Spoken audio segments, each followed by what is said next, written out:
until the other day when a friend who shall be nameless said to me, all I want you to know is that you need to look good and have something prepared. And I said, don't these people remember the last time you had something prepared? We were still there. And I had a captive audience. And everybody was looking at their watch and I was still speaking. Can we put the stopwatch on now? Do we have to be out by a certain time? 10 o'clock.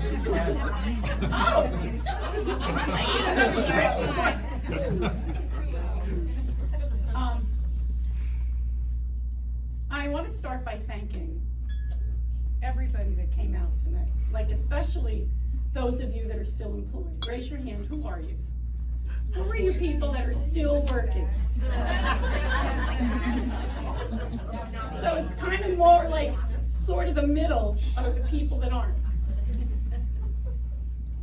It's hard when you're a teacher to have a life outside of your job, because your job consumes your whole life. It does. And you have to learn how to balance it. And I don't know if I did a good job of that or not. Not yes.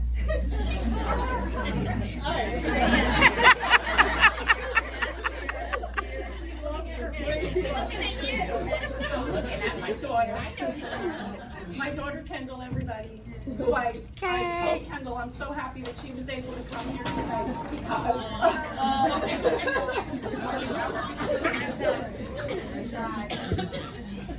because she grew up with a mom as a teacher. And it's really, you're gonna stand there and hold it.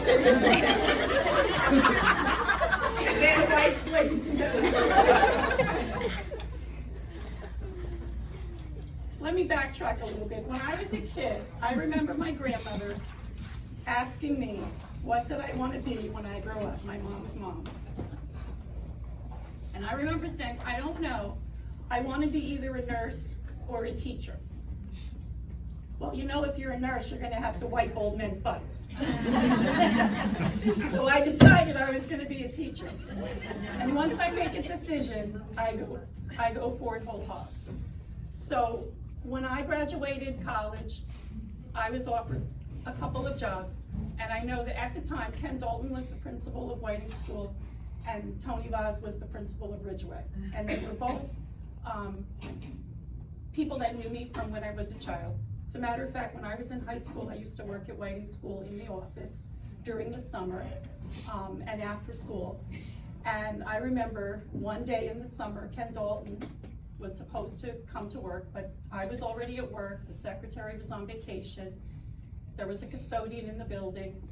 And he called and he said, I think I'm going to go to the beach today. You think you could handle the school for the day? I was like 15 years old. I was like, well, yeah. Like, he goes, well, you know, like somebody might come in to register their kid. You think you could handle that? Sure. And you know, there's a couple of things I left for you to do. So the teachers want a new report card. Do you think you can type up a new report card for them? Sure. And he gave me a couple other things to do. And I remember that day thinking, wow, I want to be a principal. And I remember telling him that one day I was going to have his job. But I will tell you that I don't want his job. Although his job, maybe I want. I don't want your job. So when I became a teacher, it was the happiest, I just knew that's where I belonged. But it's also where I made all of my very best friends. And it's just so funny because we're all different ages. Like, I used to be the young one. Not anymore. I'm now the mom of the group. But I used to be the young one, and I used to like look at everybody out, you know, all of the retirees that came back. And I was like, wow, you guys are old.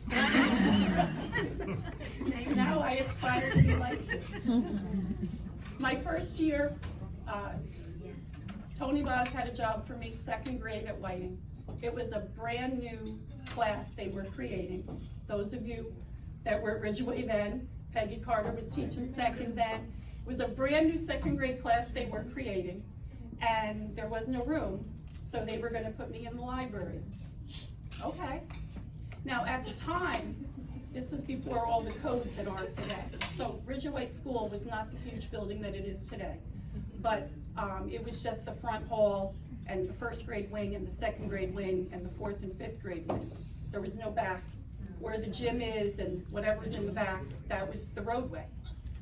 So I was the second grade teacher in the library, so my whole room was library, books everywhere.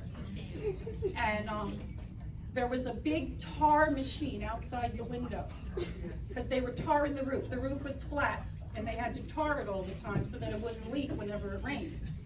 And there were like 5 or 6, Joanne Palaio can tell you, because she started that year as the supervisor, the same year. And there were all of these men outside, the tar machine was lit, so there was smoke coming through the place. And you could come into the building through my room.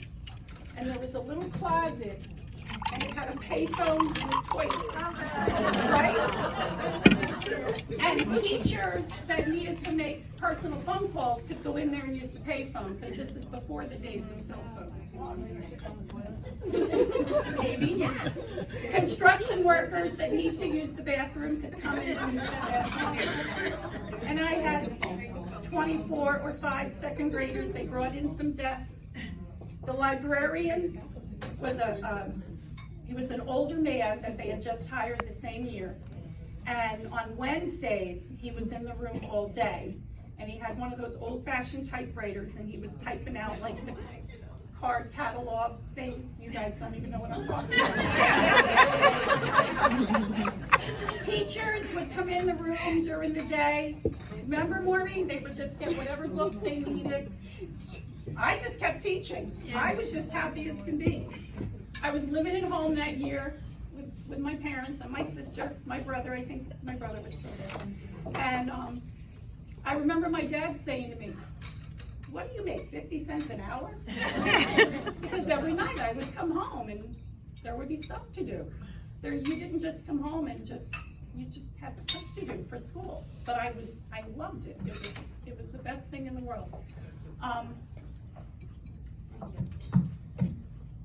Joanne had the great idea that maybe I should have a real classroom. And I think it was like October of that year that I switched and I went into a classroom, and then the resource teachers used the room that I was in. But from that moment on, like, I remember Joanne asking me if I would think about going to 3rd grade. I was a 2nd grade teacher. And I remember her asking me when to go to 3rd grade, and I had nightmares about it. Because I was afraid the kids wouldn't behave, and then what would I do? And then I went to 3rd grade, and there was a bunch of, there was a lot of kids, and there was this whole idea that we might have to go on split session again, because we had a lot of kids, and we can't fit them all. And the teachers, we were asked, the superintendent actually asked the teachers, would you rather go on split sessions, or would you rather have like 35 kids in your class? We opted for the 35 kids in our class. And we fit the 35 kids in our class. And that's when I got to meet Pat Nielsen, who became back then we called her I called her my teacher's ass. They were called aides. And you have 35 kids, but it was okay.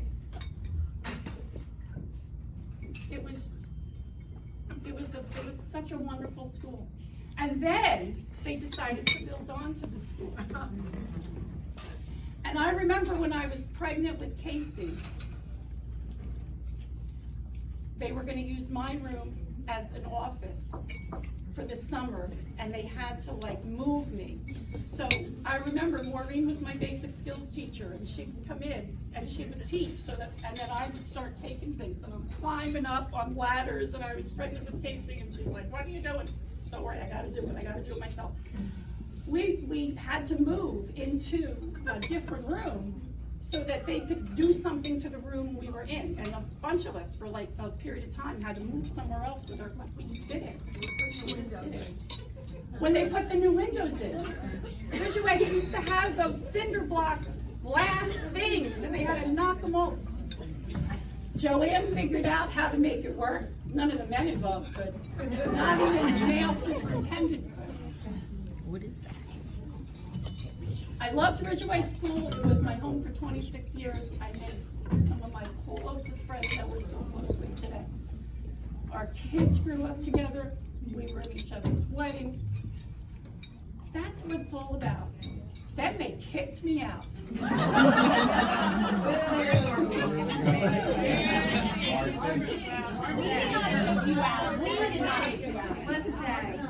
Those. It was a political movement, let's just say. We're gonna move you. We're gonna move you to Whiting. But I love Ridgeway School. Why would you do that to me? Why would you move me up? I'm gonna move you. I never, ever was told the reason why. I've come to figure it out, but I was never told the reason why. And when I first went to Whiting School, I was very sad. I didn't want to go to Whiting, and I was very sad, and it took me a long time to get over it. But as soon as I got into my classroom, and as soon as those kids came in, didn't matter where I was. Because when you're in your classroom, the whole outside world doesn't even exist. It doesn't. And it was okay. And I made some really, really good friends at Whiting. And a lot of different things happened in the last 13 years that explained to me the reason that I was sent to Whiting. I was there when my dad was sick. I remember one day my mom called me, "Better go now because I'm making." And I was able to. And Evelyn was so understanding. If I had to go to the hospital for a little bit of time, she'd just let me go. And then I would just come back, do what I needed to do. It was a blessing that I was sent to Whiting. And then I met Evelyn. Now I knew Evelyn for a while, but I never knew her until she, really, until she became my principal. I've worked for 9 different principals and 5 different superintendents. And almost every principal I've loved. Almost every.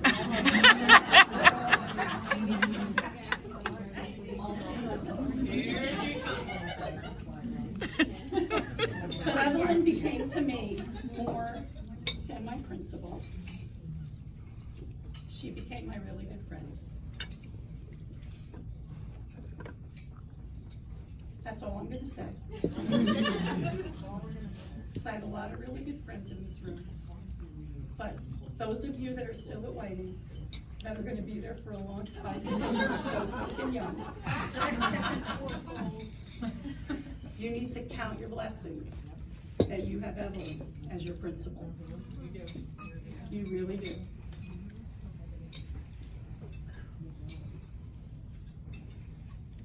But as I was saying before, Dave, you know when Dave and I first got married, he used to look at everything that I bought for school. You getting reimbursed for that? Yeah.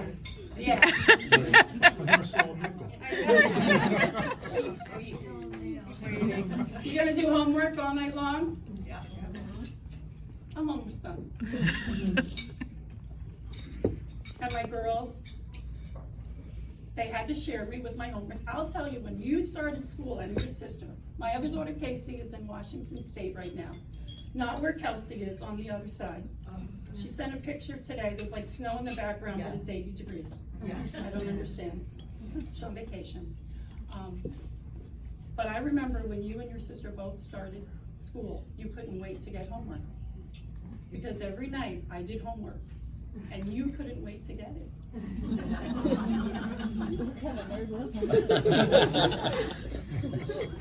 You were a good kid, and you still are.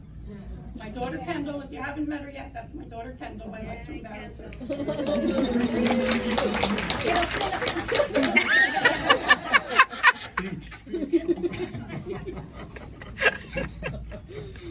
If you don't know, my brother is here as well, my brother Ray, his wife Tracy, my sister Lori. I'm very surprised to see them all. My sister Robin, who doesn't go to anything.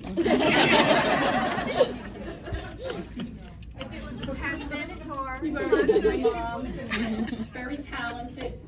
I know she wishes that at least one of her kids could sing, but we weren't given the gift. Can't carry a tune. Yeah, she told me that I couldn't carry a tune.